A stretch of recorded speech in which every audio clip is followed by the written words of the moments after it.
ஆண்டவரே, உம்மை துதிக்கிறோம். ஜீவனுள்ள எங்கள் தேவாதி தேவனே, கத்தாதி கத்தாவே, எங்கள் நித்திய பிதாவே, இந்த வேளையில் கத்தாவே உம்முடைய சமூகத்தில் கடந்து வந்து உம்முடைய நாமத்தை நாங்கள் பாடி உயர்த்தி உம்முடைய வல்லமையான நாமத்தை பிரஸ்தாபப்படுத்தும்படியாய் கத்தாவே இந்த வேளையில் கடந்து வந்திருக்கிற எங்கள் ஒவ்வொருவரையும் கர்த்தர் நீர் ஆண்டவரை பலப்படுத்துவீராக. இந்த நாளின் ஆராதனை ஆரம்பம் முதல் முடிவு வரை பரிசுத்த ஆவியானவர் நீர் நடத்துவீராக. தகப்பனே, அந்த ஆராதனையின் ஒவ்வொரு பகுதிகளிலும் கர்த்தாவே நீர் வெளிப்படுவீராக. ஆண்டவரே, நாங்கள் நடக்க வேண்டிய வழியை எங்களுக்கு நீர் போதிப்பீராக. ராஜா, எங்கள் மீது கண்ணை வைத்து நீர் எங்களுக்கு ஆலோசனை சொல்லுவீராக. ஆரம்பித்த கர்த்தர் எல்லாவற்றையும் நீர் வழிநடத்த உண்மையுள்ள தேவனாய் இருக்கிறீர். கர்த்தாவே, இந்த ஆரம்ப ஜெபத்தை நடத்துகிற விஜய் சிஸ்டருடைய கரத்தில் ஒப்பு கொடுக்கிற கர்த்தர் அவர்களை பலத்தினால இடைக்கட்டுவீராக. ராஜா, கர்த்தருடைய வார்த்தை அவர்களுடைய நாவில் இருந்து கடந்து வருவதாக. கர்த்தர் அவர்களை பலப்படுத்தி நீர் வழி நடத்தும்படியாய் ஜெபிக்கிற ஆராதனை நடத்துகிற ஆண்டவரே, உம்முடைய மகள் மீது உம்முடைய கரம் கூட இருப்பதாக. ஆண்டவரே, ஆராதிக்கிற வேளையில் ஒவ்வொருவருடைய இருதயத்திற்குள்ளாக மகிழ்ச்சி, சந்தோஷம், இளைப்பாறுதல் கடந்து வரும்படியாய் ஜெபிக்கிறேன். உற்சாக பலிகளை செலுத்தி உம்முடைய சமூகத்தில் கர்த்தாவே எங்களை ஒப்புவித்து நாங்கள் கர்த்தாவே உம்முடைய சமூகத்தில் பலனால் நாங்கள் பலப்படும்படியாய் கர்த்தர் நீர் ஆண்டவரே வழி நடத்துவீராக.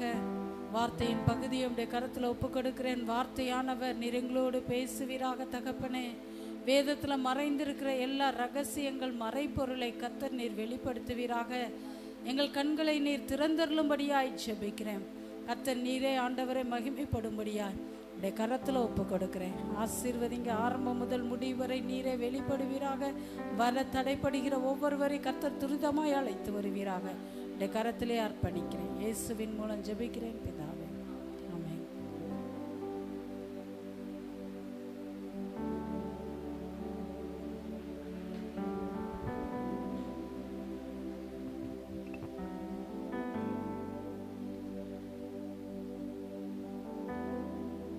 ஹல்லேலூயா. ஆண்டவரே ராஜா, உம்மை துதிக்கிறோம் அப்பா, உம்மை துதிக்கிறோம், உம்மை தொழுகிறோம் ஆண்டவரே. ராஜாதி ராஜாவே, உம்மை வாழ்த்தி வணங்குகிறோம் தகப்பனே. ராஜா, நீர் பெரியவர், நீர் நல்லவர் ஆண்டவரே. உம்மை நாங்கள் போற்றுகிறோம் தகப்பனே. ராஜா, உம்மை ஆராதிக்க கூடி வந்திருக்கிறதான அந்த வேலையை என் தேவன் நீர் ஆசீர்வதிக்கும்படியாக ஒப்பு கொடுத்து ஜெபிக்கிறோம் அப்பா. ஆவியானவர் தாமே எங்களோடு நீர் இடைப்படுவீராக. எங்களை நடத்தும்படியாக எங்களை நாங்கள் தாழ்த்துகிறோம், எங்களை வெறுமையாக்குகிறோம் அப்பா. எங்களோடு நீர் பேசுவீராக சுவாமி. ஆண்டவரே, இந்த வேலையை ஆசீர்வதிப்பீராக தகப்பனே. ஆண்டவரே, இந்த பெண்கள் ஐக்கிய கூட்டத்தை என் தேவன் ஆண்டவரே இன்னுமாய் வர்த்திக்க செய்வீராக. இந்த பகுதிகளில் இருக்கிற ஒவ்வொரு ஆண்டவரே சகோதரிகளும் என் தேவன் கூட்டி சேர்க்க முடியாது இந்த வேலையில ஒப்பு கொடுக்கிறோம் அப்பா. சபையை நீர் ஆசீர்வதிப்பீராக தகப்பனே. ராஜா, சபையில ஆண்டவரே ராஜா ஒவ்வொருவரும் ஆண்டவரே உம்முடைய வார்த்தையின்படி நடக்கிறவர்களாய் என் தேவன் நீர் மாற்றுவீராக. ஒவ்வொருவருடைய வாழ்க்கையிலும் என் தேவன் ஆண்டவரே ராஜா உம்முடைய நாமம் மகிமைப்படட்டும் அப்பா. ஆண்டவரே, நீர் ஆண்டவரே ஒவ்வொருவரோடும் பேசுவீராக தகப்பனே. ராஜா, எல்லா இக்கட்டான சூழ்நிலைகளும் என் தேவன் நீர் நடத்தி வருகிறதற்காக ஆண்டவரே உமக்கு நன்றி செலுத்துகிறோம், உம்மை சோத்துகிறோம் அப்பா. ஆசீர்வதிங்கப்பா. இந்த நாளிலும் ஆண்டவரே ராஜா ஆண்டவரே வரத்தடப்படி இருக்கிற ஒவ்வொரு சகோதரிகளும் என் தேவனுடைய கரத்தில் ஒப்பு கொடுத்து ஜெபிக்கிறோம் ஆண்டவரே. சீக்கிரமாய் ஆண்டவரே இந்த ஆராதனையில் கலந்து கொள்ள அவர்களை அழைத்து வரும்படியா ஜெபிக்கிறோம் அப்பா. ஆசீர்வதிங்க தகப்பனே. ராஜா, ஆண்டவரே இந்த பிரேயரை ஆசீர்வதிங்கப்பா. அந்த ஜெபத்தில் ஆண்டவரே ஒவ்வொரு பகுதியும் என் தேவனுடைய கரத்தில் ஒப்பு கொடுத்து ஜெபிக்கிறோம். ஆசீர்வதிங்க தகப்பனே. ராஜா, ஆராதனை வேலையை ஆசீர்வதிங்க அப்பா. ஆராதனை வேலையில் ஆண்டவரே ஒவ்வொரு பாடல்களும் ஆண்டவரே ராஜா ஆண்டவரே வந்திருக்கிற எங்களை ஒவ்வொருவரையும் மாற்றி தேற்றட்டும் சுவாமி. ஆவியானவரே இந்த நேரத்தில் ஆண்டவரே ராஜா அப்பா உம்முடைய பிரசன்னத்தை நாங்கள் உணரத்தக்கதான கிருபையை எங்களுக்கு நீ தந்தருளும்படியா செபிக்கிறோம் அப்பா. ஆராதனையில் நாங்கள் அங்கே மறந்து சுவாமி உம்முடைய பிரசன்னத்தினால் நிரப்பப்பட்டு சுவாமி அப்பா உம்மோடு ஆண்டவரே கூட ஆண்டவரே ராஜா நாங்கள் மகிழ்ச்சியோடு ஆராதிக்க நீர் உதவி செய்வீராக. என் தேவன் நீர் பெரியவர் அப்பா. நடத்துகிறதான ஆண்டவரே ஆராதனை நடத்துகிறதான ஆண்டவரே உம்முடைய ஊழியக்காரர் உமது கரத்தில் ஒப்புகிறோம் தகப்பனே. ராஜா, என் தேவன் அவர்களோடு நிறைப்படுவீராக சுவாமி அப்பா. அவர்களை கொண்டு என்னென்ன பாடல்கள் ஆண்டவரே ராஜா ஆராதனை வேலையில் கொடுக்க நீ சித்தமா இருக்கிறோம். அந்த பாடல்கள் ஆண்டவரே ஆண்டவரே ஒவ்வொன்றும் ஆண்டவரே எங்களோடு பேசட்டும் சுவாமி. ஆண்டவரே எத்தனையோ பாடுகள் நடுவிலே வந்திருக்கிற ஒவ்வொருவரையும் அந்த வேலை ஆற்றி தேற்றும்படியாக ஒப்பு கொடுத்து சேபிக்கிறோம் அப்பா. நீர் அப்படியாக ஆண்டவரே எங்களோடு இடைப்பட போற கிருபையாக மக்கள் நாங்கள் நன்றி செலுத்துகிறோம் சுவாமி. ஆவியானவர் தாமே இந்த பகுதியில் இன்னும் அநேக ஜனங்கள் உண்டு ராஜா. உம்மை அறியாது இருக்கிற அநேக ஜனங்கள் உண்டு தகப்பனே. அவர்கள் எல்லாம் கூட்டி சேர்த்து சுவாமி அப்பா உமது சமூகத்திலே அமர செய்வீராக. உமது அன்பை ருசிக்க என் தேவன் கிருபை தரும்படியாய் ஒப்பு கொடுக்கிறோம் அப்பா. என் தேவன் அப்படியாக செய்யப்போற கிருபைக்காக உமக்கு நாங்கள் நன்றி செலுத்துகிறோம். ஆவியானவரே வார்த்தை பகுதியை கொடுக்கிறதான உமது ஊழியக்காரர் உமது கரத்தில் ஒப்புக்கிறோம் அப்பா. அந்த வார்த்தை ஆண்டவரே எங்களுக்கு ஆண்டவரே ராஜா ஒவ்வொருவருக்கும் பெலனாய் மாறட்டும் தகப்பனே ராஜா. ஆண்டவரே அது எங்களை ஆண்டவரே ஆற்றி தேற்றும்படியாக ஒப்பு கொடுக்கிறோம் சுவாமி. இந்த நாளிலே எந்த வார்த்தையை கொடுத்து ஆண்டவரே எங்களை ஆசீர்வதிக்க நீர் சித்தமாய் வந்திருக்கிறீரோ சுவாமி, அந்த வார்த்தை ஆண்டவரே அவர்கள் மூலமாய் வெளிப்பட போற கிருபைக்காக உமக்கு நாங்கள் நன்றி செலுத்துகிறோம். சோர்ந்து போனவனுக்கு தகப்பனே ராஜா சத்துவத்தை தருகிறதான வார்த்தை தகப்பனே ராஜா. ஆண்டவரே அது எங்களை இடை கட்டட்டும் சுவாமி அப்பா. அவர்கள் மூலமாக நீர் தருகிற வார்த்தை ஆண்டவரே ஒவ்வொரு நாளும் எங்களை ஆற்றி தேற்றி வருகிறது தகப்பனே. இந்த உலகத்திலே சுவாமி எத்தனையோ பாடுகள் எத்தனையோ உபத்திரவங்கள் தகப்பனே ராஜா. வியாதியின் மத்தியில் போகிற வேளையிலே என் தேவன் அந்த வார்த்தை எங்களை ஆண்டவரே ராஜா அப்பா நிலப்படுத்துகிறதற்காக உமக்கு நன்றி செலுத்துகிறோம் சுவாமி. உம்முடைய வார்த்தையை நாங்கள் தியானிக்கும் போது ஆண்டவரே எங்களுக்கு ஆண்டவரே இந்த சிந்தையில இருக்கிற எல்லா குழப்பங்களுக்கும் என் தேவன் தீர்வை தருகிறதற்காக உமக்கு நன்றி அப்பா. காதே வனாந்தரத்தை அதிர பண்ணின வார்த்தை என்பதை நாங்கள் வாசிக்கிறோம் தகப்பனே ராஜா. ஆண்டவரே வனாந்தரமாய் இருக்கிற எங்கள் ஒவ்வொருவருடைய வாழ்க்கையிலும் என் தேவன் ஆண்டவரே அந்த வார்த்தை எங்களோடு பேசுகிற கிருபைக்காக உமக்கு நாங்கள் நன்றி செலுத்துகிறோம் சுவாமி. வியாதியிலிருந்து விடுதலை தருகிற அந்த வார்த்தைக்காக உமக்கு நன்றி செலுத்துகிறோம். வாதை உன் கூடாரத்தை அணுகாது என்று எங்களுக்கு எழுதி தந்திருக்கிறீரே, அந்த வார்த்தையின்படி எங்களை இம்மட்டுமாய் பாதுகாத்து வருகிறீரே சுவாமி. அதற்காக உமக்கு நன்றி செலுத்துகிறோம். ஜீவனுள்ள தேவன் நீர் என்பதை நாங்கள் ஆண்டவரே விசுவாசித்து உம்மோடு நடக்கிற அனுபவத்தை தந்தீரே, அதற்காக உமக்கு நன்றி செலுத்துகிறோம். ஆண்டவரே இந்த பாக்கியத்தை பெறக்கூடாதபடிக்கு எத்தனையோ ஜனங்களுக்கு தடையா இருக்கிற எல்லா காரியங்களையும் என் தேவன் நீக்கி போடும்படியா இந்த வேலையில செபிக்கிறோம் அப்பா. என்னென்ன தடைகள் யாருக்கெல்லாம் இருக்குதோ எல்லா தடைகளையும் என் தேவன் நீக்கி போடுவீராக. ஆண்டவரே எல்லா தடைகளையும் நீக்கிடுவர் நீர் தகப்பனை. விடுதலையின் நாயகர் நீர் என்பதை நாங்கள் உணர்ந்தது போல இன்னும் அறியாத ஜனங்கள் எல்லாம் உணர்ந்து உம்மடையிலே வர நீர் உதவி செய்வீராக. ஒவ்வொருடைய ஆத்மாக்களும் என் தேவன் தப்புவிக்கும்படியாய் ஒப்பு கொடுக்கிறோம். யாரும் ஆண்டவரே பாதாளத்துக்கு நேராக போகாதபடிக்கு என் தேவனுடைய ராஜ்யத்துக்குள்ள பிரவேசிக்கிறவர்களா என் தேவன் நீர் மாற்றுவீராக. அவ்வளவரியாம் ஆண்டவரே நீர் அப்படியாக ஆண்டவரே அப்பா உமது ஆளுகைக்குள் கொண்டு வர போற கிருபைக்காக உமக்கு நாங்கள் நன்றி செலுத்துகிறோம் அப்பா. நீ நன்றி செலுத்துகிறது ஆண்டவரே. உம்முடைய கரங்களிலே எங்களை தாழ்த்துகிறோம், எங்களை வெறுமையாக்குகிறோம். ஒவ்வொருடைய ஆவி ஆத்மா சரீரத்தை உமது பாதத்திலே அர்ப்பணிக்கிறோம் ராஜா. நீரே மகிமைப்படுவீராக தகப்பனே ராஜா. உம்முடைய நாம மாத்திரமே பிரசாபப்படுவதாக தகப்பனே. இந்த 78 இருக்கிற எல்லா ஜனங்களையும் என் தேவனுடைய கரத்தில் இந்த வேலையில நாங்கள் ஒப்பு கொடுக்கிறோம் அப்பா. என் தேவன் ஒவ்வொருவரையும் கூட்டி சேர்ப்பீராக தகப்பனே ராஜா. ஒவ்வொருவருக்கும் இருக்கிற எல்லா தடைகளும் விலகி என் தேவனுடைய வெளிச்சத்திலே வந்து சேர நீர் உதவி செய்வீராக. எத்தனையோ இருளான காரியங்கள் இருந்தாலும் என் தேவனுடைய வெளிச்சத்திற்கு வரும்போது இருளெல்லாம் ஓடி போகும் என்பதை நாங்கள் பார்க்கிறோம் அப்பா. அப்படியான வெளிச்சத்திற்கு வரக்கூடாதபடிக்கு என்னென்ன தடைகள் இருக்குதோ எல்லா தடைகளையும் என் தேவனுடைய கரத்திலே ஒப்பு கொடுக்கிறோம். எல்லாவற்றையும் நீக்கி போடுவீராக தகப்பனே ராஜா.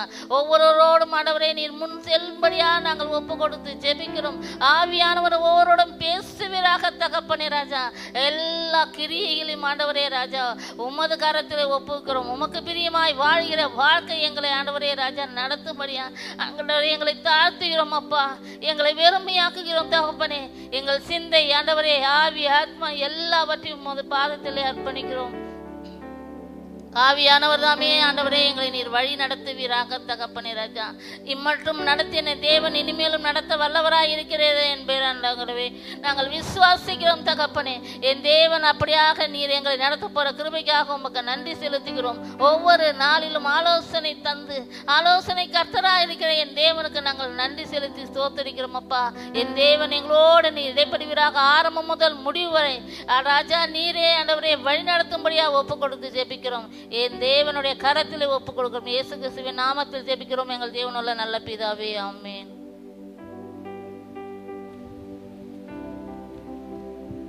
ஹல்லேலூயா, ஹல்லேலூயா. எத்தனை பேர் சந்தோஷமா இருக்கீங்க?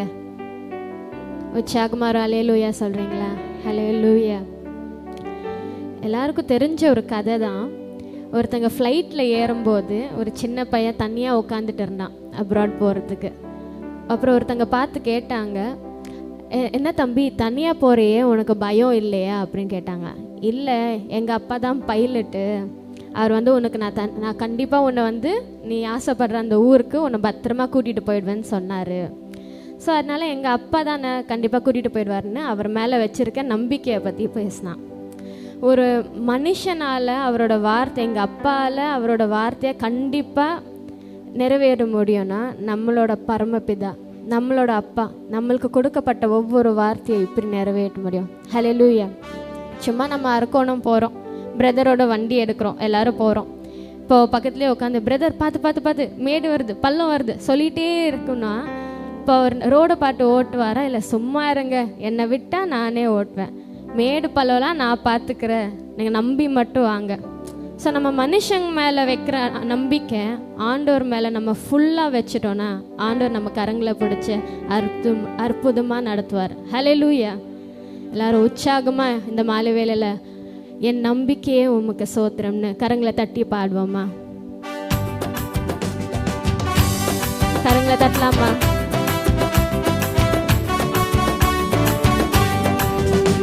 என் நம்பிக்கையே உமக்கு சோத்திரம், என் புகலிடமே உமக்கு சோத்திரம். என் நம்பிக்கையே உமக்கு சோத்திரம், என் புகலிடமே உமக்கு சோத்திரம். உம்மைத்தான் நான் நம்பியிருக்கேன், அற்புதங்கள் எனக்கு செய்யுங்கப்பா. உம்மைத்தான் நான் நம்பியிருக்கேன், அற்புதங்கள் எனக்கு செய்யுங்கப்பா. என் நம்பிக்கையே உமக்கு சோத்திரம், என் புகலிடமே உமக்கு சோத்திரம். என் நம்பிக்கையே உமக்கு சோத்திரம், என் புகலிடமே உமக்கு சோத்திரம். நூற்றுக்கு நூறே உண்மையை நான் நம்புவேன், அற்புதம் செய்திடுங்க, அதிசயம் நடத்திடுங்க. நூற்றுக்கு நூறாய் உண்மையை நான் நம்புவேன், அற்புதம் செய்திடுங்க, அதிசயம் நடத்திடுங்க. மனிதர்கள் முன்பாக தலைகுனிந்து போகாமல் உயர்த்தி செய்திடுங்க, உயர்த்தி வச்சிடுங்க. மனிதர்கள் முன்பாக தலைகுனிந்து போகாமல் உதவி செய்திடுங்க, உயர்த்தி வச்சிடுங்க. உண்மைதான் நான் நம்பியிருக்கேன், அற்புதங்கள் எனக்கு செய்யுங்கப்பா. உண்மைதான் நான் நம்பியிருக்கேன், அற்புதங்கள் எனக்கு செய்யுங்கப்பா. என் நம்பிக்கையே உமக்கு சோத்திரம், என் புகலிடமே உமக்கு சோத்திரம். சொல்வோமா? என் நம்பிக்கையே உமக்கு சோத்திரம், என் புகலிடமே உமக்கு சோத்திரம். ஆராய்ந்து முடியாத அதிசயங்கள் செய்பவர், அற்புதம் செய்திடுங்க, அதிசயம் நடத்திடுங்க. ஆராய்ந்து முடியாத அதிசயங்கள் செய்பவர், அற்புதம் செய்திடுங்க, அதிசயம் நடத்திடுங்க. இரட்டிப்பான நன்மைகளை தருவேன் என்று சொன்னீரே, இன்றைக்கே தந்திடுங்க, இப்பவே தந்திடுங்க. இரட்டிப்பான நன்மைகளை தருவேன் என்று சொன்னீரே, இன்றைக்கே தந்திடுங்க, இப்பவே தந்திடுங்க. உம்மைத்தான் நான் நம்பியிருக்கேன், அற்புதங்கள் எனக்கு செய்யுங்கப்பா. சொல்வோமா? உம்மைத்தான் நான் நம்பியிருக்கேன், அற்புதங்கள் எனக்கு செய்யுங்கப்பா. என் நம்பிக்கையே உமக்கு சோத்திரம், என் புகலிடமே உமக்கு சோத்திரம். என் நம்பிக்கையே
இரட்டிப்பான நன்மைகளை தருவேன் என்று சொன்னீரே, இன்றே தந்திடுங்க, இப்பவே தந்திடுங்க. இரட்டிப்பான நன்மைகள் தருவேன் என்று சொன்னீரே, இன்றைக்கே தந்திடுங்க, இப்பவே தந்திடுங்க. உம்மைத்தான் நான் நம்பியிருக்கேன், அற்புதங்கள் எனக்கு செய்யுங்கப்பா. உம்மைத்தான் நான் நம்பியிருக்கேன், அற்புதங்கள் எனக்கு செய்யுங்கப்பா.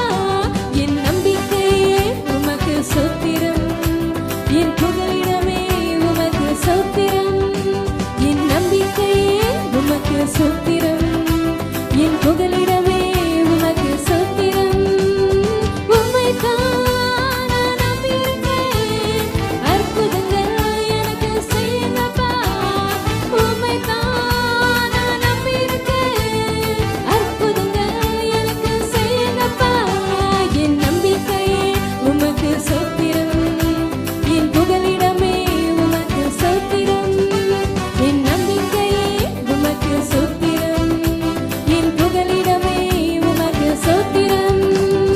உம்மைத்தான் நான் நம்பியிருக்கேன், அற்புதங்கள் எனக்கு செய்யுங்கப்பா. உனக்கு சொல்லுமா? உம்மைத்தான் நான் நம்பியிருக்கேன், அற்புதங்கள் எனக்கு செய்யுங்கப்பா.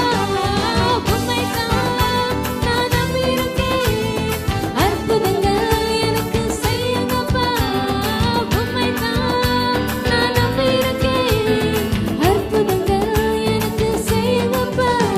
என் நம்பிக்கையே உமக்கு சொத்திரம், என் புகலிடமே உமக்கு சொத்திரம்.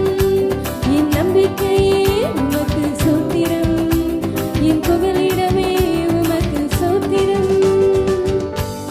ஹல்லேலூயா, ஹல்லேலூயா. என் நம்பிக்கையே நீங்க தான்ப்பா. ஹல்லேலூயா. மனிதர்கள் முன்பாக இதுவரைக்கும் உங்களை தலகுனிய வைக்கலையே, ஏன்னா அவரோட கிருபை அவ்வளோ பெருசு, அவரோட தயவு அவ்வளோ பெருசு. ஹல்லேலூயா. நன்றி ராஜா, நன்றி தகப்பனே. 100க்கு 100 உங்களே நாங்கள் நம்புகிறோம் அப்பா. மனுஷங்களை நம்பி நம்ம வீணாக போனது போதும் அப்பா.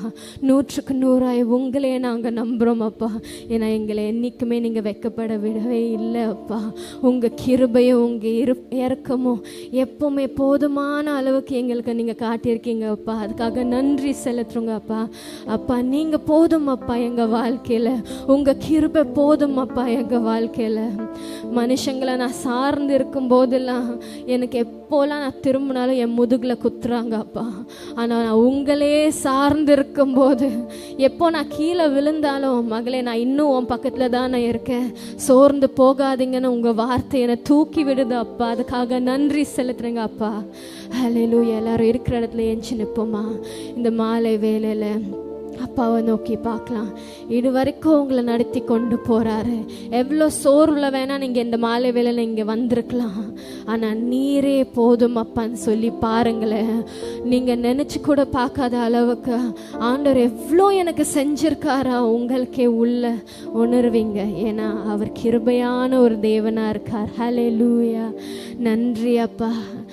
நம்ம எதிர்பார்க்காத நேரத்தில், எதிர்பார்க்காத டைமில் அதிசயமாக ஒவ்வொரு விஷயமும் மாற்றி போத்திருக்காரே. ஏன்னா அவர் மேலே நம்ம வச்சிருக்க நம்பிக்கையால் மட்டும்தான். எப்போ அந்த நம்பிக்கையை விடுறோமோ அவர் நம்மளுக்கு செய்கிற ஒவ்வொரு நல்லதும் நம்ம பார்க்க தவறோம். அவரை மட்டும் பிடிச்சிருங்க, அவர் மேலே உங்கள் நம்பிக்கையை செலுத்துங்க. 100க்கு 100 உங்களே நாங்கள் நம்புகிறோம் அப்பான்னு உணர்ந்து சொல்லுங்க. அப்பா நீங்கள் போதும் அப்பா எங்கள் வாழ்க்கையில், அவர் போதும். உங்கள் பிரச்சனைகள் மத்தியில, உங்கள் போராட்டங்கள் மத்தியில எவ்வளோ ஒவ்வொருத்தவங்களுக்கிட்ட கேட்டோன்னா போகிற ஒரு பாதை, போகிற பிரச்சனைங்க ஏராளமாக இருக்கும், டிஃப்ரெண்ட்டாக இருக்கும் குடும்பத்தில். ஆனால் நடத்துகிறவர் ஆண்டவர் உங்களை என்றைக்குமே வெட்கப்பட விடவே மாட்டார். ஏன்னா அவர் கிருபை அவ்வளோ, அவரோட அன்பு அவ்வளோ. உங்களை எப்போவுமே தூக்கிடா விடுவாரன்னு தவிர உங்கள் கரங்களை என்றைக்குமே விட மாட்டார். ஹல்லேலூயா. நன்றி அப்பா, நன்றி ராஜா, நன்றி தகப்பனே. இந்த மாலை வேளையில் உங்ககிட்ட நன்றி செலுத்துறோங்க அப்பா. இது வரைக்கும் எங்களை நடத்தி கொண்டு போறீங்களே, அதுக்காக நன்றி செலுத்துறோங்க அப்பா. நீங்க போதும் அப்பா எங்க வாழ்க்கையில. யாரு நம்மளை எதிர்த்து வந்தாலும் உங்க கிருபை இருக்கிற வரைக்கும் எங்களால நின்று போராட முடியும் அப்பா. ஏன்னா உங்க கிருபையும் இருக்குமோ எங்க மேல இருக்குமா அப்பா. இது வரைக்கும் கூடவே இருந்து எங்களோட வந்திருக்கீங்க அப்பா. நீங்க போதும் அப்பா. எங்க வாழ்க்கையில எந்த ஒரு பிரச்சனையா இருந்தாலும் என்னால மேற்கொள்ள வந்து முடியும் அப்பா. Hallelujah. We can face any challenges, Lord. We can go through any storms, Lord Jesus, if you are with us, Father God. நீர் போதும் அப்பா. உங்க அன்பு போதும் அப்பா. உங்க கிருபை போதும் அப்பா. உங்க தயவு போதும் அப்பா. நீங்க எங்க வாழ்க்கையில இருக்க வரைக்கும் எவ்வளோ பெரிய போராட்டம் வந்தாலும் அப்பா என் கூட இருக்காரு. நான் அது நின்று பார்ப்பேன்ற தைரியத்துல நான் ஓடுவேன் அப்பா. ஹல்லேலூயா, ஹல்லேலூயா. நீர் போதும் அப்பா. நீரே போதும். ஹல்லேலூயா. We thank you, Father. We seek your wisdom, Lord Jesus. We seek your presence this evening, Father God. You're more than enough, Lord. தகுதியே இல்லாத எங்களை பிள்ளைங்கள்னு பேரை சொல்லி அழைத்திருக்கீங்களே, நன்றி செலுத்துறோங்க அப்பா. ஹல்லேலூயா. நீர் போதும் அப்பா. ஹல்லேலூயா. நீரே போதும், நீரே போதும், நீரே போதும் இயேசுவே.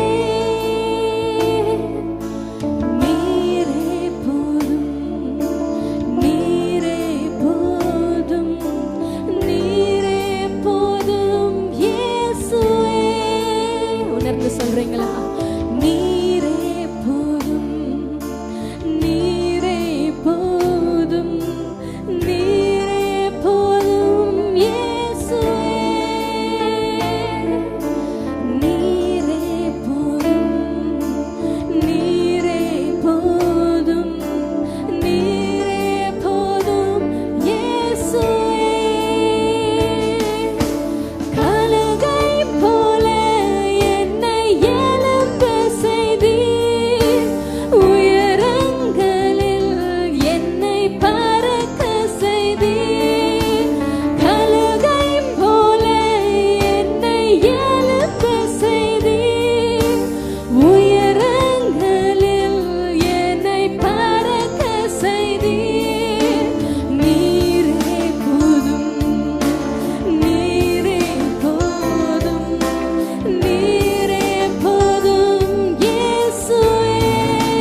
போதும் அப்பா, நீரே போதும் ராஜா. சாத்தானை ஜெயித்திட பலன் தந்தீர், அதுக்காக நன்றி செலுத்துறோங்க அப்பா. கழுகை போல எங்களை எலும்ப செய்தீரே, அதுக்காக நன்றி செலுத்துறோங்க அப்பா.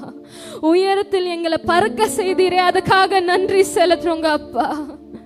எங்களை உங்க பிள்ளையா அழைத்திருக்கீங்களே, அதுக்காக நன்றி செலுத்துறோங்க அப்பா.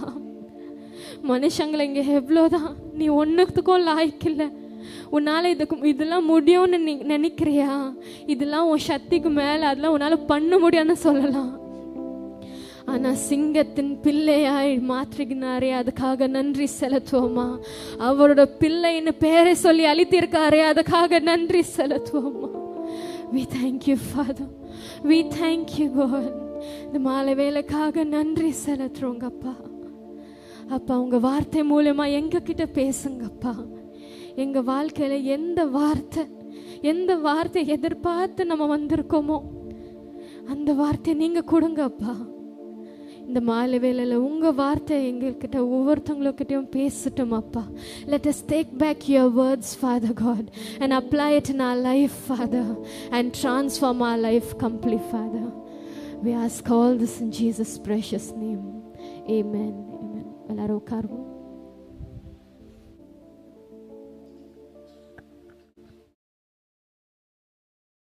எத்தனை பேர் சந்தோஷமா இருக்கீங்க?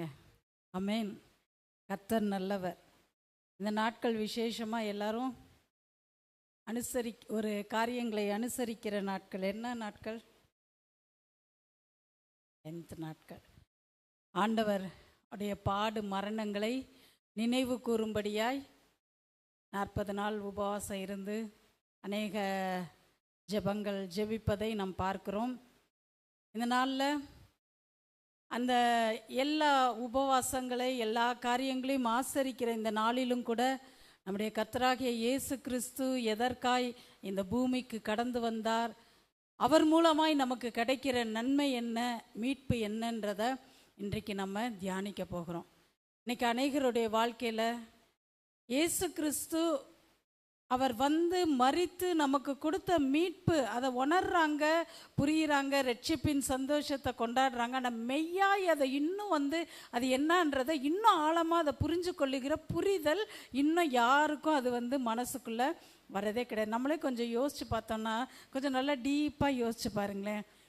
அதாவது இது 2000 ஆண்டுகளுக்கு முன்பாக நடந்த ஒரு சம்பவம். கடவுள் மனுஷராக பூமிக்கு வந்தார். அவர் நமக்காக, நம்முடைய பாவங்களுக்காய், நம்முடைய மீட்புக்காய் அவர் கொடுக்கப்பட்டார்.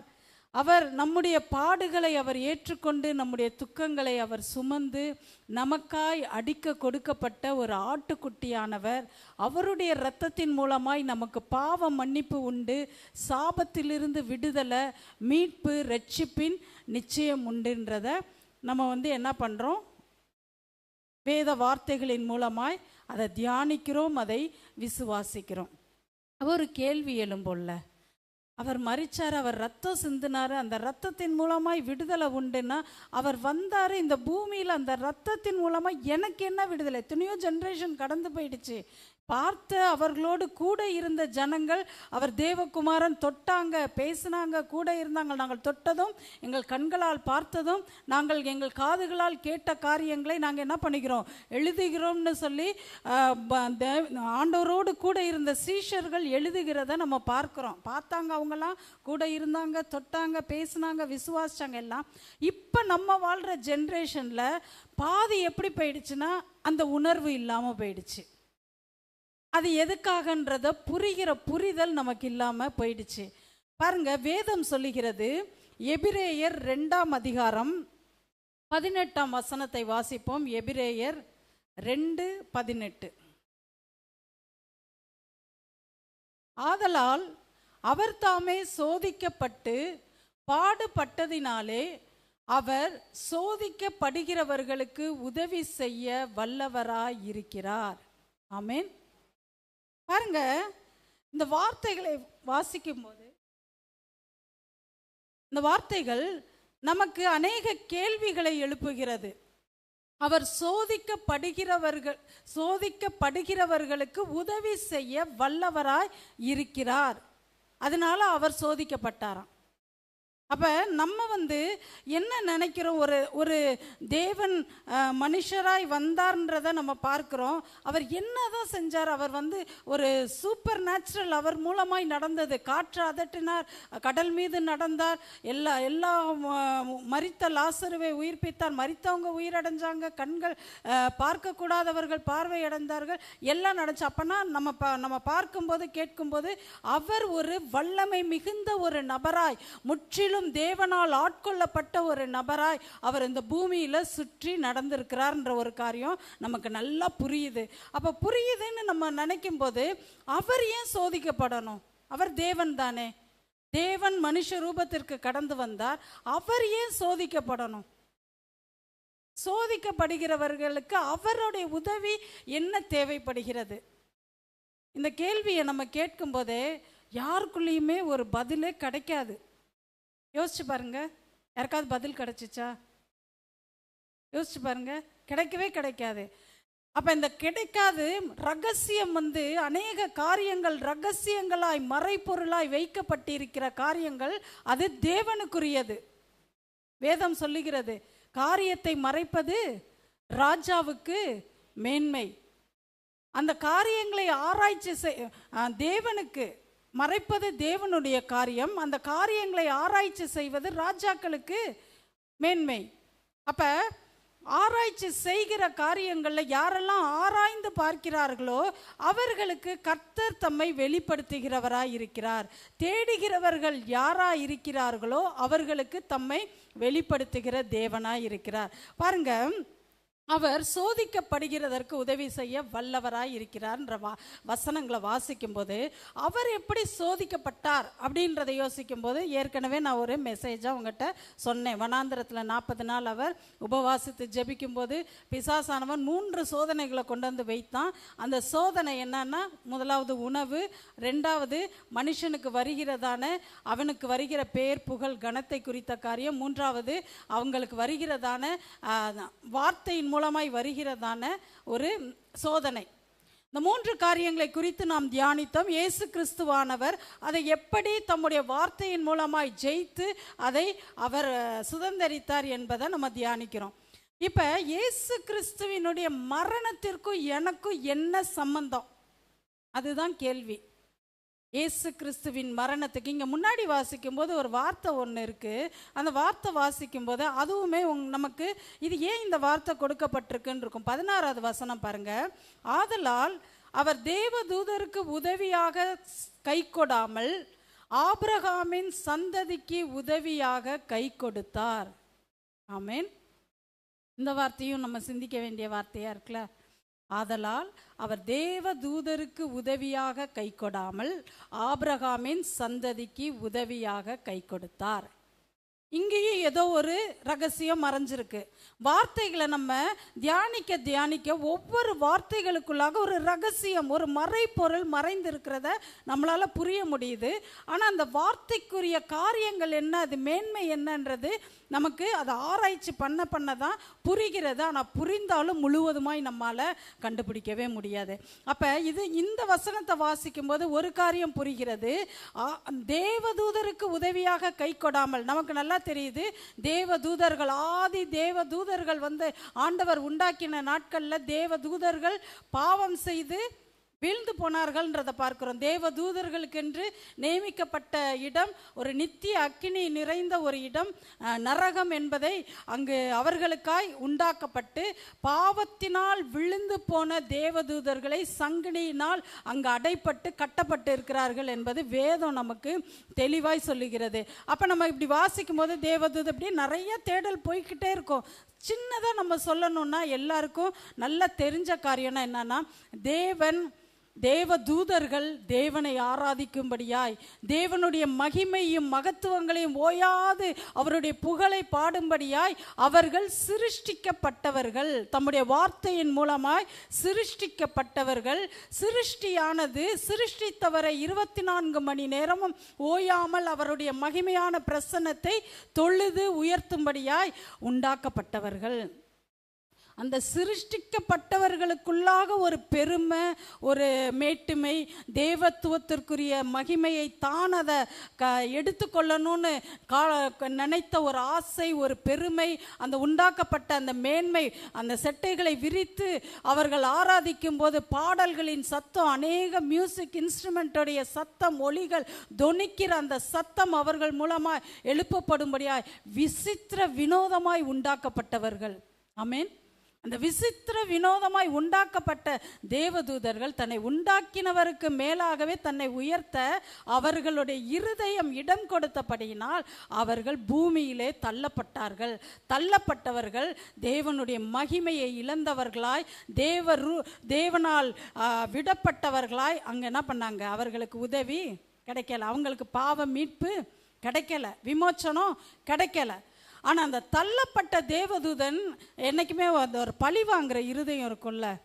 யாராவது பெற்றோர்கள் இருக்கிறாங்க, பிள்ளைகள் இருக்கிறாங்க, அவங்களுக்கு 2 பிள்ளைகள் இருக்கிறாங்கன்னா அந்த பெற்றோரை போய் நேருக்கு நேராக எதிர்க்க முடியல, நல்ல பலம் பொருந்தினவங்க, நல்ல செல்வாக்கு மிக்கவங்க, அவங்கள எந்த விதத்துலையும் போய் தொட முடியாதுன்னு இருக்க சூழ்நிலை இருக்குன்னு வைங்களேன்.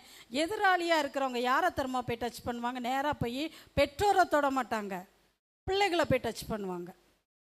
பார்த்துருக்கீங்களா? நல்ல ஒரு ஒரு சின்ன காரியங்கள் நம்ம உலகத்தில் பார்க்குறது, சில பெற்றோர்கள் ஒழுக்கம் உள்ளவர்களாய், நற்கிரியைகளை செய்கிறவர்களாய், பிள்ளைகளை நல்ல ஒழுக்கத்தில் நடத்துகிறவங்களா இருப்பாங்க. அதாவது வேற பாவத்திலையும் வேண்டாத காரியங்களில் பிடிப்பட்ட ஜனம் பழி வாங்கணும்னு நினைக்கிறவங்க எத்தனையோ பேர் போதை பொருட்களை பிள்ளைகளுக்கு கொடுத்து பாவமான காரியங்களை ஈடுபடுத்த வச்சு அவங்கள பாவத்துக்குள்ளே விழ வச்சு ஒரு பெயரை கெடுக்கணும்னு சொல்லி தேவனுடைய அந்த பெற்றோருடைய அவர்களுடைய ரூபத்தை தரித்திருக்கிற தங்களுடைய பிள்ளைகளுக்கு விரோதமாய் பாவத்தில் ஆட்கொள்ள வைத்து விழ வைக்கிறத பார்த்துருக்கோம், கேள்விப்பட்டும் இருப்பீங்க. அப்படி தானே? இது இல்லைன்னு யாரும் மறுக்க முடியாது. பழி வாங்குறது, நேராக வாங்க முடியாதவங்க பிள்ளைகளை பழி வாங்கிடுவாங்க. ஆனால் அந்த பழி வாங்கும்போது, பிள்ளைகள் விழுந்து போகும்போது பெற்றோர்கள் தங்களுடைய பிள்ளைகளுக்காக எந்த எக்ஸ்ட்ரன்னாலும் இறங்குவாங்க. அப்படி தானே? யோசிச்சு பாருங்க. உலக பிரகாரமாக இருக்கிற பெற்றோர்கள் பிள்ளைகளை எதிராளியான ஒருவன் பாவத்தில் வீழ்த்தி சாப கட்டுகளுக்குள்ளாக அமிழ்த்தி எழும்பக்கூடாதபடி கட்டி வைக்கிற வேளையிலும் பெற்றோர் எழும்பி தன்னுடைய பிள்ளைகளுக்காய் அவர்களுடைய மீட்புக்காய் போராடுகிறதையும் அவர்கள் விலைக்கிறையை செலுத்துகிறதையும் மீட்கிறதையும் நம்ம பார்க்குறோம். இப்போ சொத்து உள்ளவங்க, நிறையா சொத்து உள்ளவங்கன்னா நீ இத்தனை கோடி கொடு, 400 கோடி கொடு, 600 கோடி கொடுன்னு எதையோ ஒரு கோடியை கொண்டாந்து வச்சு உனக்கு பிள்ளை உயிரோட வேணும்னா இந்த பணத்தை என்ன பண்ண கொடு, பிள்ளையை கொடுத்துரு அப்படின்றப்ப எல்லாட்டி கொன்றுவேன்னு சொல்லும்போது உண்மையாக நேசிக்கிற பெற்றோர் விட்டுருவாங்களா பிள்ளைகளை? என்ன பண்ணுவாங்க? 400 கோடினாலும் எனக்கு அது அற்பம், என் பிள்ளையோடைய மீட்புக்காக என்னுடைய சொத்தை என்ன பண்ணுவேன், கொடுத்தாது என் பிள்ளைய நான் உயிரோட மீட்பேன்னு சொல்லி மீட்பாங்க. அதே தான் நம்முடைய தேவன் நமக்கு பாராட்டின அன்பு. ஆமென்.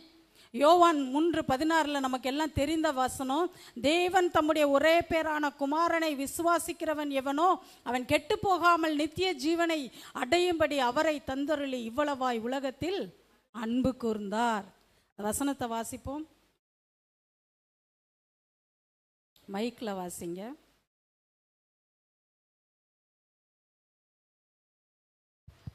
தேவன் தம்முடைய ஒரே பேரான குமாரனை விசுவாசிக்கிறவன் எவனோ அவன் கெட்டு போகாமல் நித்திய ஜீவனை அடையும்படிக்கு அவரை தந்தருளி இவ்வளவாய் உலகத்தில் அன்பு கூர்ந்தார். பாருங்க, தேவனுடைய அன்பை உங்களாலையும் என்னாலையும் புரிஞ்சு கொள்ள முடியுதா? ஏன்னா இப்போ எதிராளிக்கு தெரியும் பெற்றோருடைய சொத்து எவ்வளோ, ஆஸ்தி எவ்வளோ, மேன்மை எவ்வளோ, அது பிள்ளைகளுக்கு எவ்வளோ தூரம் அவங்களுக்கு அதுக்கு அதிகாரியாக இருக்கிறாங்க, ஆளுமை படைத்தவர்கள். ஏன்னா பிள்ளைகள்னா சுதந்திரம் தானே, பெற்றோருடைய சுதந்திரம் தானே. ஆனால் பிள்ளைகளுக்கு ஒரு வேளை அந்த சுதந்திரம் தெரியாமல் இருந்திருக்கலாம். ஆனால் பெற்றோர் அந்த எல்லா ரகசியங்களை அறிந்த ஒரு மனுஷன் இழுத்து கொண்டு வந்து எல்லாருக்கும் முன்னாடி அவமானப்படுத்தி எல்லாருக்கு முன்பாகவும் ஏளனமும் அவசொல்லுமாய் நிறுத்தும் போது உண்டாக்கின தேவன் அதை சும்மா விடுவாரா? யோசிச்சு பாருங்க. சிம்சோனுக்கு இறங்கினாரே, பாவம் செஞ்சு ஆண்டவரே நான் எனக்கு இறங்குங்க ஆண்டவரேன்றப்ப பரிசுத்த ஆவியானவர் விட்டுட்டாரா? தேவன் விட்டுட்டாரா? ஒரு மனுஷன் பாவத்தில் விழுகும் போதும் எதிராளியானவன் பாவத்தில் விழ வச்சு அதை பெற்றோரை அவமானப்படுத்தும்படியாய் ஒரு காரியங்களை செய்தாலும் பெற்ற தாய் தகப்பன் தன்னுடைய பிள்ளைகளுக்காய் போராடுகிற போராட்டம் நம்முடைய தேவன் நாம் உண்டாக்கினார். தேவதூதர்கள் உருவாக்கப்பட்டவர்கள், நாம் உண்டாக்கப்பட்ட அவருடைய கரத்தினால் உருவாக்கப்பட்டவர்கள். ஆமென், ஆமென். அவருடைய சாயலை நமக்குள்ள கொடுத்துட்டாராம். அவருடைய பிள்ளைகளா நம்ம இருக்கிறோமா? ஆனா நாம் எல்லோரும் பாவம் செய்தவர்களாய் தேவ மகிமை அற்றவர்களா ஆகிட்டோம். ஏன்னா நம்முடைய சுதந்திரத்தை குறித்த அறிவு நமக்கு இல்லை, நம்மளுடைய மேன்மையை குறித்த காரியங்கள் நமக்கு தெளிவு இல்லை. அதனால தான் உலக காரியங்களில் பார்த்த காரியத்தில் ஆதி தகப்பனாகிய ஆதாமும் ஏவாளும் தனக்கு கொடுக்கப்பட்டதான அதிகாரத்தை பூமியில் இழந்து போனார்கள். எல்லாவற்றையும் ஆண்டு கொள்ளும்படியாய், எல்லாவற்றையும் மேற்கொள்ளும்படியாய், சகலத்திற்கு மேலாக அதிகாரியாய் வைத்த காரியங்களை ஆதி தகப்பன் இழந்து போனார்கள். அந்த மேன்மையை அறியாம இழந்தாங்க. ஆனால் அதை மறுபடியுமாய் உணர்த்தும்படியாய், அந்த மேன்மையை ஒவ்வொருவருடைய கண்கள் காணும்படியாய், அந்த அதிகாரத்தை மீண்டும் பெற்றுக்கொள்ளும்படியாய் தேவன் தான் நேசித்த ஒரே குமாரனாகிய இயேசு கிறிஸ்துவை நமக்காய் ஜீவ பலியாய் ஒப்பு கொடுத்தார். ஆமென். எத்தனை பேர் விசுவாசிக்கிறீங்க? அதுக்கு பாருங்களேன், எபிரேயர்லேயே அதுக்கு மேலே வாசித்த வசனங்களுக்கு மேலாக ஒரு வசனம் இருக்குது பாருங்க. தேவன் எப்படி நம்மளை வச்சிருக்கிறாராம், தேவதூதரிலும் சற்று சிறியவனாய் நம்மை படைத்து, வாசிங்க, சகல கனத்தினாலும் மகிமையினாலும் முடிசூட்டி எல்லாவற்றையும் அவருடைய பாதத்திற்கு கீழ்ப்படுத்தினாராம். எபிரேயர் 2:7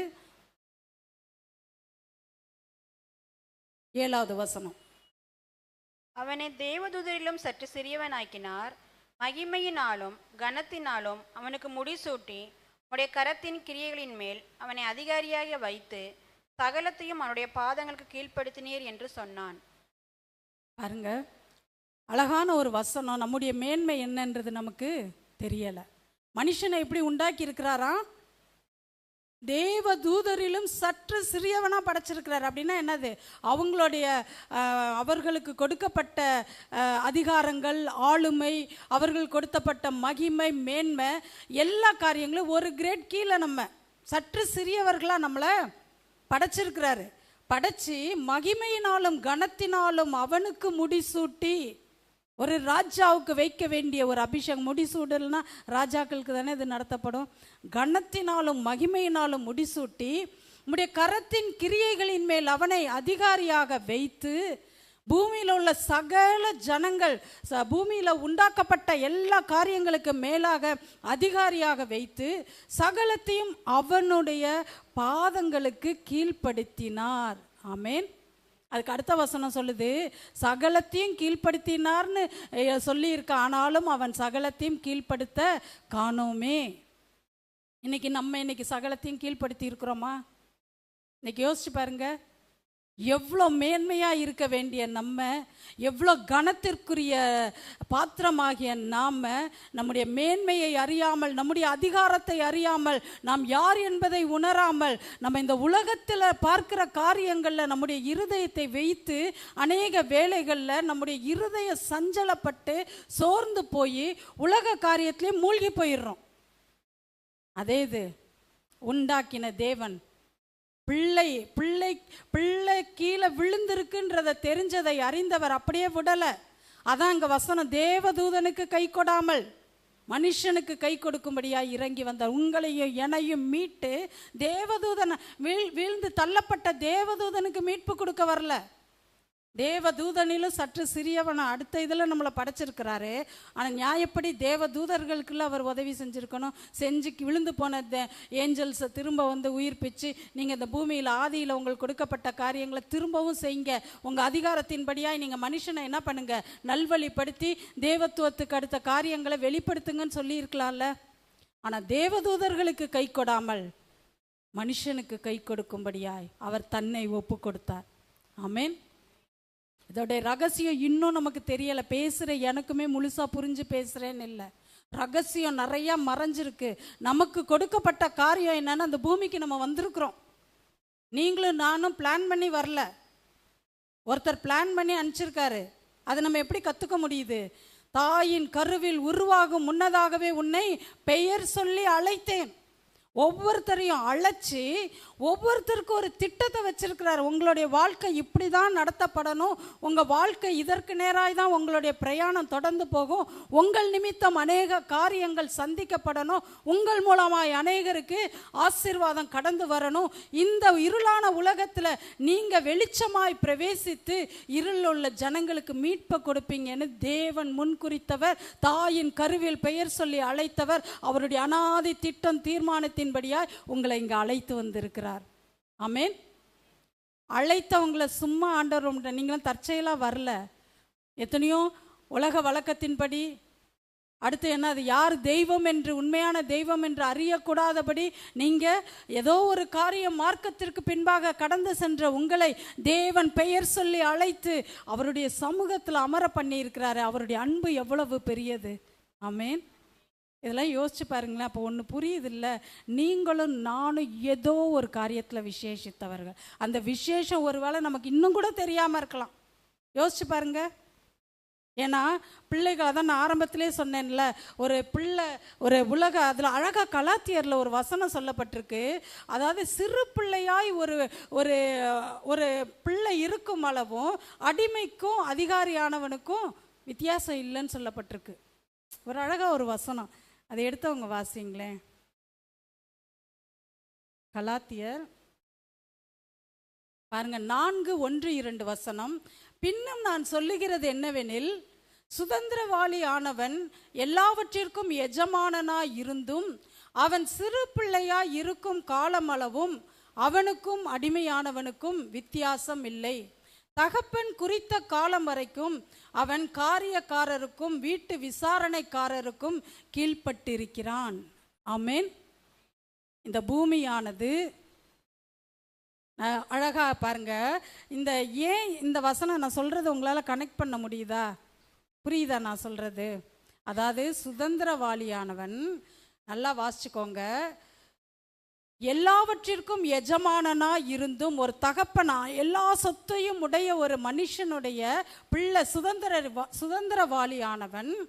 அவன் என்னது, எல்லாவற்றிற்கும் அவன் தானே எஜமான். தகப்பனுக்குரிய அதிகாரம் மகனுக்கு கொடுக்கப்பட்டிருக்கு. இருந்தும் பாருங்க, அவன் சிறு பிள்ளையா இருக்கும் காலமளவும் அவனுக்கும் அடிமையானவனுக்கும் வித்தியாசம் இல்லை. இதை நீங்க நல்லா சிந்திக்கணும். என்னன்னா, நம்ம பிள்ளைகளானால் சுதந்திரர் ஆமே அப்படின்னு எழுதப்பட்டிருக்கு. அடுத்தது, அப்பா பிதாவே என்று கூப்பிடத்தக்க புத்திர சுவிகாரத்தின் ஆவியை நமக்கு தந்தவர்னு எழுதப்பட்டிருக்கு. அடுத்து, தேவன் நம்மை மீட்டு கொள்ளும்படியாய் குமாரனை நமக்கு என்னது மீட்கும் பொருளாய் ரத்தத்தை கொடுத்து மீட்டிருக்கிறார். அப்போ இது உலக பிரகாரமாக உள்ள காரியங்களுக்கு மீட்கும் பொருள் ஒரு பணமோ சொத்தோ ஆஸ்தியோ தேவைப்படுமே. ஆனால் ஆவிக்குரிய உலகத்தில் ஆவிகளின் தகப்பனுக்கு கீழ்ப்படிந்து நடக்கும்படியா நம்மை அழைத்த தேவன், நம் மாம்சத்தின்படி நடவாமல் ஆவியின்படி நடக்கிறவர்கள் இயேசு கிறிஸ்து யார் என்பதை அறிந்து ஆவியினால் நடக்கிறவர்களாய் இருப்பார்கள். அந்த ஆவியில் நடத்தப்படுற எப்படி இருப்பாங்கன்னா, சுதந்திரவாளி, அந்த கண்ணு திறக்கப்படலை, அந்த அறிவு இன்னும் அவங்களுக்குள்ள வரலன்னா இந்த உலக வழக்கம், இந்த உலக வழிபாடுகள், உலகம் சொல்லுகிற காரியங்கள், அதில் என்ன பண்ணுவாங்க, இந்த அவன் எஜமானனா இருந்தும் அவனுக்கும் அடிமைக்கும் வித்தியாசமே இல்லை. இன்னைக்கு எத்தனை பேர் அடிமையா இருக்கிறோன்னு யாருக்கும் தெரியாது. யோசிச்சு பாருங்க. எல்லாவற்றையும் அனுபவிக்க எனக்கு அதிகாரம் உண்டு, ஆனால் எல்லாவற்றிற்கும் நான் என்ன பண்ண மாட்டேன், அடிமையாக மாட்டேன். அப்போ நம்ம இந்த உலகம் அடிமைப்படுத்துகிற காரியம் என்ன? பேர், புகழ், பணம், ஆஸ்தி, சம்பத்து, உயர்வு. அது என்ன பண்ணும்னா நம்மளை அடிமைப்படுத்திடும். நிறையா அநேகருடைய வாழ்க்கையை பாருங்க, பீக்கில் போனது அந்த பெயர், புகழ் என்ன ஆகிடும்னா கண்ணை மறைச்சிரும். ஆவிக்குரிய வழி அது அடைச்சு போயிடும். அந்த மாம்சத்தில் நடக்கிறவர்கள் விழுதலுக்கு ஏதுவாய் சத்ரு வைக்கிற கண்ணியில் பிடிப்பட்டவர்களா என்ன பண்ணிடுவாங்க, விழுந்து போயிடுவாங்க. விழுந்தாலும் என் தேவன் உண்மையுள்ளவர். இந்த இயேசு கிறிஸ்துவானவர் பூமிக்கு எதுக்கு தெரியுமா கடந்து வந்தார்? நல்லவங்களை இருக்கிறவங்களை ரட்சிக்க வரல, பாவிகளை மீட்க. பாவத்தில் விழுந்து போனவர்களை உயிர்ப்பிக்க, மரித்தவர்களை உயிர்ப்பிக்கும்படியா இந்த இயேசு கிறிஸ்துவினுடைய ஒரு பெரிய பிரதான அவருடைய நோக்கம் என்னன்னா, இந்த பூமியில் ஒரு மனுஷனும் நீதிமானா வாழ முடியாது. எவ்வளோ பிரயாசம் எடுத்தாலும், எவ்வளோ தேவனை ஆராதித்து உயர்த்துகிற ஒரு மனுஷனாக இருந்தாலும், தன்னுடைய சொந்த பலத்திலையும் மாம்ச பலத்திலையும் அவங்களால இந்த உலகத்தை மேற்கொள்ள முடியாது. அவங்களுக்கு ஒரு நம்பிக்கை உண்டாயிருக்கணும், அவர்களுக்கு ஒரு நிச்சயம் உண்டாயிருக்கணும். விழுந்து போனாலும் நான் எழுந்திருப்பேன் என்ற ஒரு திட நம்பிக்கை வேணும். ஒரு இப்போ பாருங்களேன், பெற்றோர்கள் அப்படியே விட்டுட்டாங்கன்னு வச்சுக்கோங்க, நீ பாவம் செஞ்சப்போ முடிஞ்சிச்சின்னு விட்டுட்டாங்கன்னு வைங்களேன், உண்மையான பெற்றோரா? பிள்ளைங்க மேலே அக்கறை இல்லைன்னு அர்த்தம். யோசிச்சு பாருங்க. ஆனால் நம்ம தகப்பன் உள்ளம் கொண்டவர், பொல்லாத தகப்பனுக்கே நல்ல ஈவுகளை கொடுக்க அறிந்தவர் நமக்கு கொடுக்காம இருந்துருவாரா?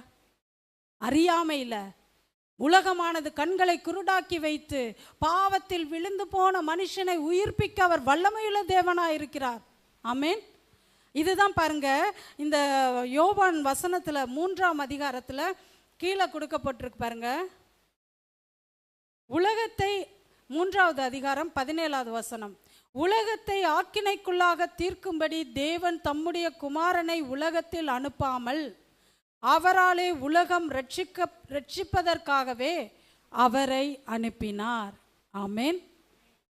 இன்னைக்கு இதை அறிஞ்சவங்க, விசுவாசிச்சவங்க விழுந்து போகிறதுக்கு காரணம் என்ன தெரியுமா? கிருபையின் நாட்களில் நம்ம நிற்கிறோம். நம்ம தவறு செஞ்சாலும் ஆண்டவர் அதை மன்னித்து மாற்றுகிறவர்னு. ஆனால் அடிக்கடி கடிந்து கொள்ளப்பட்டும் தன் பிடரியை கடினப்படுத்துகிறவன் சகாயமின்றி சடுதியில் நாசம் அடைவான் இருக்கு. வசனம் எதுவுமே நமக்கு பொய் சொல்லுகிற காரியமே இல்லை. இப்போ திருடன் பசிக்காக திருடினானா அவன் என்ன பண்ண மாட்டான்? கண்டுபிடிக்கப்பட்டான். ஆனால் கண்டுபிடிக்கப்பட்டானே ஆனால் அவன் என்ன பண்ணணும்? அந்த தண்டனைக்கு உட்பட்டு தான் ஆகணும். அப்போ கர்த்தர் கிருபையாக நம்ம மேலே இரக்கமாக இருந்து நம்ம அறியாமல் செய்த பாவங்களுக்கு அவர் மன்னித்து நம்மளை மீட்டு மறுபடியுமாய் நம்மளை எழும்ப செய்கிறார்னா, அதை மறுபடியுமாய் அதில் அந்த பாவத்தில் விழுகிறதற்கு நம்முடைய ஆத்மாவையும் ஆவியையும் சரீரத்தையும் அதற்கு ஒப்பு கொடுக்கக்கூடாது. அப்படி ஒப்பு கொடுத்தோன்னா விழுந்து போயிடுவோம். ஆனால் தேவனிடத்தில் திரும்பி கடந்து வரும்போது இரக்கமுள்ள தேவன், தம்முடைய தயவுள்ள கரத்தை நம் மீது காட்டுகிறவர், அவர் பாவிகளுக்கு மனதுருகுகிற கர்த்தராய் இருக்கிறார். பாவத்திலிருந்து மனுஷனை மீட்கிறவராய் இருக்கிறார். அவருடைய அன்புக்கு குறைவே இல்லை. அவருடைய அன்பு அகலம் ஆழம் நீளத்தை ஒரு மனுஷனாலும் அறிய முடியாது. நீங்களும் நானும் பெருமை பாராட்டிக்க ஒன்றுமே இல்லை. நீதிமான்னு சொல்லி காலரை தூக்கி நிறுத்தி வச்சுக்கிறதுக்கு ஒன்றுமே இல்லை. அவருடைய சுத்த கிருபை, அவருடைய தயவுள்ள கரம், பாவத்துக்கு நம்ம மரணத்திற்கு பாத்திரவானா இருந்த நம்மை உயிர்ப்பிக்கும்படியாய் கர்த்தராகிய இயேசு கிறிஸ்து நியாயம் தீர்க்க உலகத்திற்குள் பிரவேசிக்காமல் எதற்கு வந்திருக்கிறார்? அவராலே உலகம் ரட்சிக்கப்படுவதற்காகவே அவரை அனுப்பினார். ஆமேன். சும்மா நம்ம சேர்ந்து இயேசு வந்தார், பாவம், அவர் அடிக்கப்பட்டார், அவர் நொறுக்கப்பட்டார், சிலுவையில் அரைஞ்சாங்க, ரத்தம் சிந்தினார், அடுத்து 3வது நாள் உயிரோடு எழும்பி அவர் பாட்டுக்கு போயிட்டார், அவருக்கும் எனக்கும் என்ன சம்பந்தம்? அப்படி எண்ணுகிறதற்கு இல்லை. அவருடைய ரத்தம் சிந்துதல் விலையேற பெற்றது. அதுக்கு எந்த உலகத்தின் ஆஸ்தியும் செல்வமும் அவங்க அதை ஈடே ஆக்க முடியாது. அப்படி மீட்டிருக்கிறார் நம்மளை. அப்போ நம்ம எவ்வளோ விலையேற பெற்றவர்கள், விசேஷித்தவர்கள், சிந்திச்சு பார்த்தீங்களா? அடுத்து ஒரு வசனம் அழகா சொல்லுது. லூக்கால ஒரு வசனம் இருக்கு.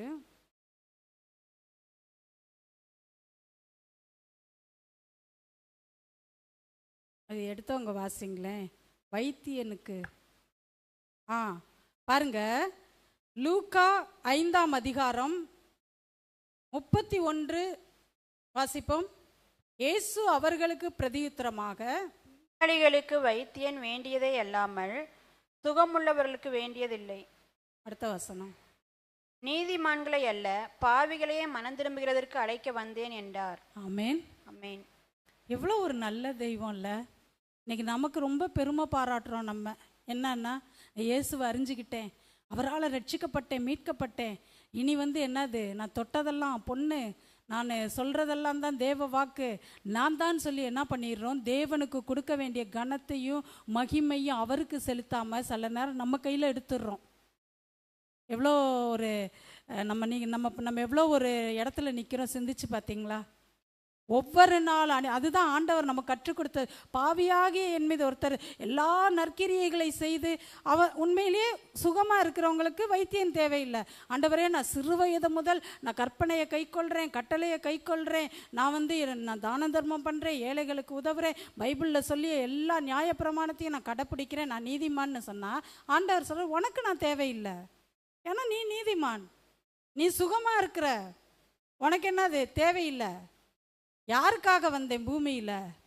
பாவிகளுக்காக வந்தேன். அந்த நீதிமானாய் தன்னை பாராட்டுகிற நீதிமான் ஒரு மரணத்திற்கு முன்பாக ஒரு பாவத்தில் அவர் அகப்படுவாரே, ஆனால் அந்த பாவத்திற்கு இந்த இயேசு கிறிஸ்து தேவைப்படுகிறார்ல.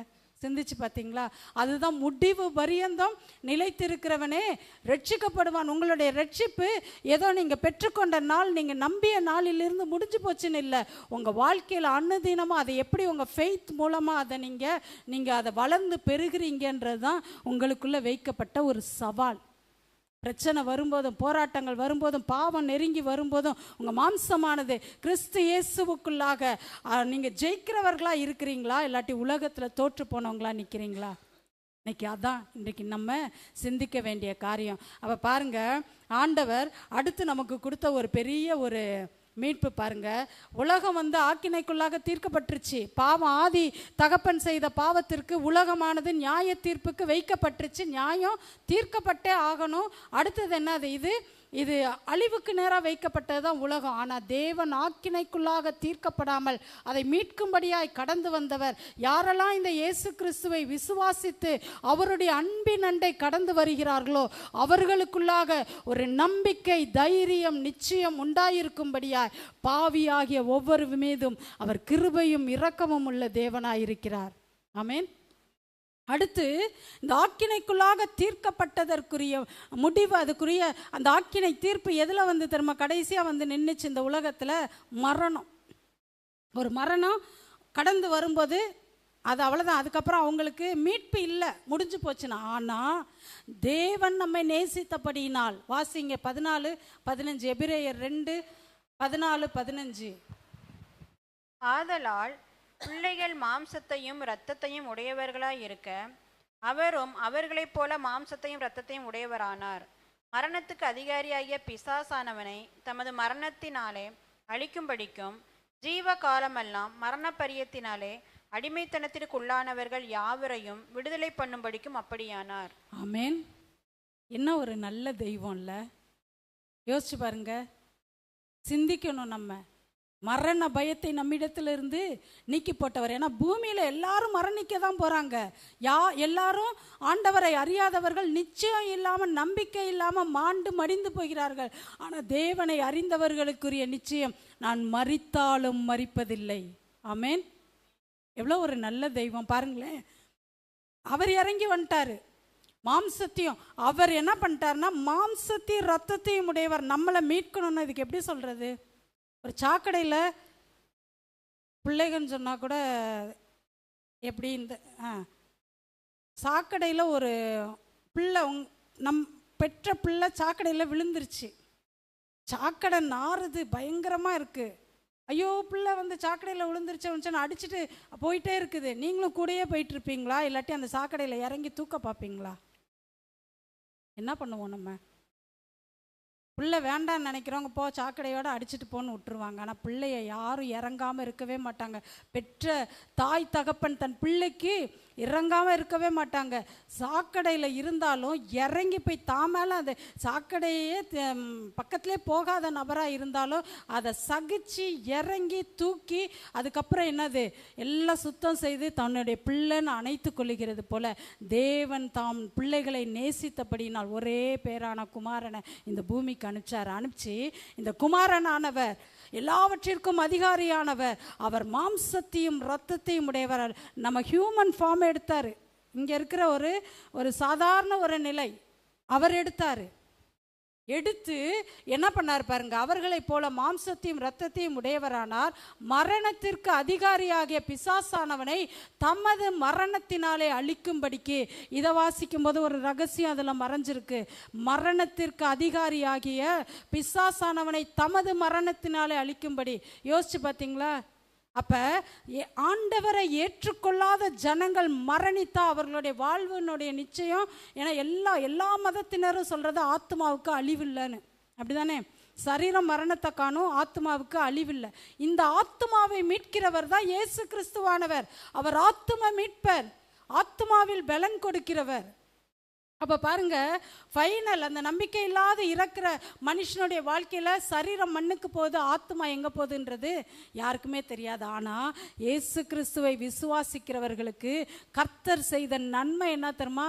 மரணத்தில் அந்த கீயை வச்சுட்டான். மரணத்தினால தான் மரணமே உன் கூரெங்கே, பாதாளமே உன் ஜெயம் எங்கே.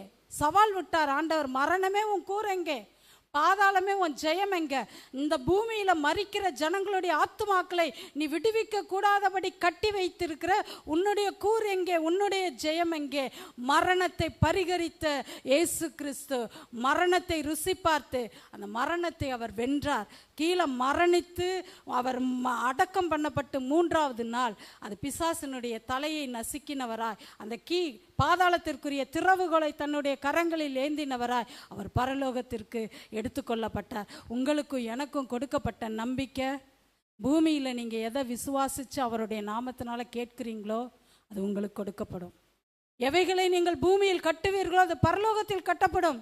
எவைகளை நீங்கள் பூமியில் கட்ட அவிழ்ப்பீர்களோ அது பரலோகத்தில் கட்ட அவிழ்க்கப்படும். இன்னைக்கு உங்கள் நம்பிக்கை எங்கே இருக்குது?